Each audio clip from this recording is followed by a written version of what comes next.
Ciri pasti untuk mengetahui keris itu garapan seorang empu. Ini pasti 100%. Yang pertama dan salah satu-satunya ciri yang paling pasti yaitu kalau Anda punya keris, perhatikan kalau Anda punya keris sepuh ya. Perhatikan di bagian ini ya. Gonjol bagian bawah. Besinya ini dibuat kayak ada pantikan, dipantik seperti ini. Dipantik. Semua keris sepuh yang garapnya bagus, keris sepuh, keris tua yang umurnya ratusan tahun dan bilanya utuh, kuat, itu pasti bagian di sininya ada pantekan. Ini bukan ciri khusus empu ya, tapi ini memang bertujuan supaya gonjonya ini enggak ke kanan dan ke kiri itu.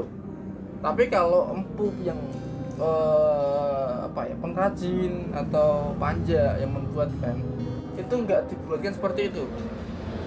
Ini sangat sederhana dan tidak banyak diketahui orang loh, pantekan seperti ini. Mungkin yang biasanya Anda ketahui dipantik dengan kuningan, tapi kalau kerisnya tidak memiliki kinata, pantekannya langsung seperti ini dari besi aji. Tapi kalau ada kinatanya, dipantik dengan kuningan. Atau kerisnya itu mau dibuat dengan adanya kinata.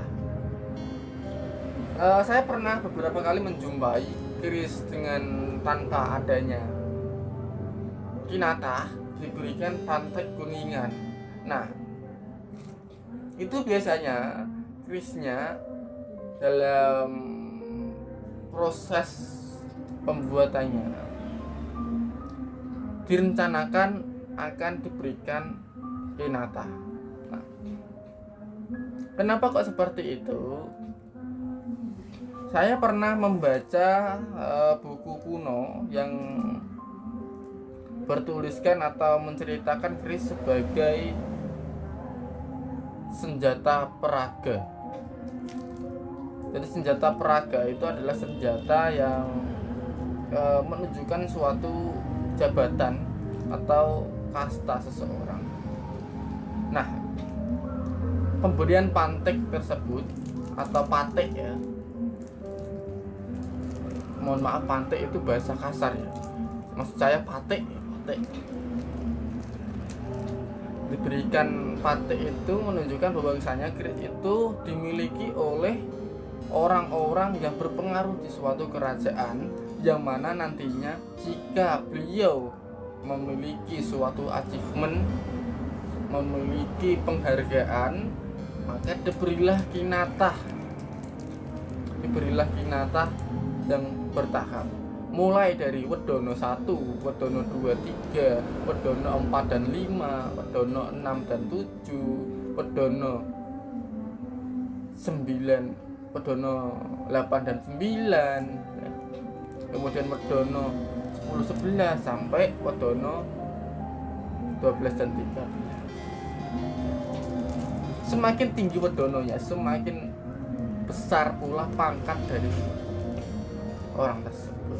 Dari sini bisa dipahaminya apa maksud dari patek. Kenapa kok pateknya itu dibuat pasti kerisnya itu dibuat oleh seorang empu. Dan syukur-syukur kita hanya menduga-duga ya, yang namanya kita nggak hidup di masa lalu. Tapi hal ini menjadi ciri pasti. Ini saya berani menjamin 100% pasti patek yang ada di sini itu dibuat oleh seorang empu. Saya pernah diberitahu oleh beberapa rekan saya mengetahui dengan condong leleh dan apakah gonjonya berdiri atau turun, nah gitu. Itu tidak pasti karena beberapa kali saya menemukan yang memang garapnya dan bentuknya dua lagi kali, tapi condong lelehnya seperti itu dan gonjonya naik turunnya seperti itu, kayak kurang, cirinya itu kurang mengerucut. Tapi kalau yang ini saya berani sampaikan ke media karena hal ini sudah pasti saya amati, saya teliti. Keris sepuh dengan adanya patek di bagian gonjos ini menandakan keris itu dibuat oleh seorang benar-benar seorang empu. Sekian video dari saya, semoga bermanfaat untuk menambah ilmu pengetahuan terhadap keris koleksi Anda. Salam rahayu, semoga kita bertemu lagi di video yang akan datang.